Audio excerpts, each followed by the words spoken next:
তেমন ফল একটি প্রবাদ আছে, প্রত্যেকে জানেন, আমিও জানি। তো আসলে যেমন কর্ম তেমন ফল, আসলে কথাটি কি বাস্তব?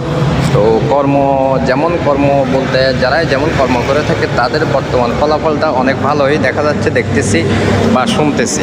তো আমার কর্মটা কীরকম, আমি কর্মফলটা কীরকম পাইতেছি, ঠিক আছে? তো কথাগুলো সবসময় আমরা আগোছালো বলে থাকি বা এলোমেলো হয়ে থাকে। তো আমার কর্মফলটা কীরকম, আমার কর্মফলটা কি জন্ম থেকে চলতেছি এরকম চলতেই থাকবো, নাকি এরকমভাবে দুনিয়া থেকে পার করতে হবে? কারণ ছোটোবেলা থেকে আজকে ব্যক্তিগত একটা ভিডিও শেয়ার করতেছি।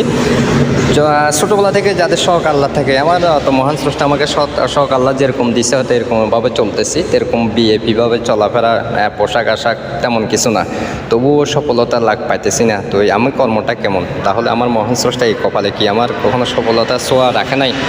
সেটা কেমন প্রশ্ন? মহান স্রষ্টার কী বিধান সেটাই তো বুঝতে। যেমন কর্ম তেমন ফল, যারা কুকর্ম করতেছে তাদের ফলাফলটা খুবই ভালো, আরামায় এসে চলতেছে। তো আমি কি কুকর্ম করলাম সেটা বুঝতেছি না। আপনাদের কাছে প্রশ্ন রাখলে আপনারা যদি বুঝেন, কষ্ট করে একটু কমেন্ট বক্সে জানাবেন। ছোট্ট রিল ভিডিওটা কন্টিনিউ করার জন্য অসংখ্য ধন্যবাদ। সবাই ভালো থাকবেন, টাটা বাই বাই। তবে একটি কথা বলি, আমি ভিডিও বানাই আমার হাইওয়ে রোডের পাশে, আমার সাউন্ড থেকে গাড়ির সাউন্ডটা বেশি। থ্যাংক ইউ সো মাচ সবাই।